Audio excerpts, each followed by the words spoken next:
পদ্মের কলিটা আমি fans not দিয়ে পুরাটাই বর্ডার করে নিব প্রথমে। আপনারা অনেকেই বলেন, "আপু ফ্যান্স নট দিতে গেলে আমার অনেক প্যাচ লেগে যায়।" আপনারা চেষ্টা করবেন সুতি সুতা দিয়ে ফ্যান্স নটগুলো তৈরি করার জন্য। সুতি সুতা দিয়ে ফ্যান্স নট তৈরি করলে অনেক বসে থাকে।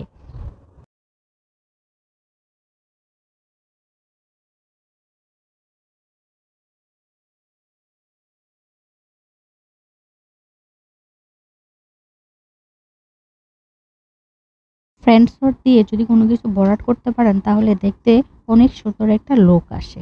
আপনারা চেষ্টা করবেন ফ্রেঞ্চ নটটা যাতে সুন্দর করে দিতে। ফ্রেঞ্চ নট বেশি টান দিলে নিচের দিকে কিন্তু চলে যাবে। আপনারা এত বেশি টানাটানি করবেন না ফ্রেঞ্চ নটটা দিতে গিয়ে।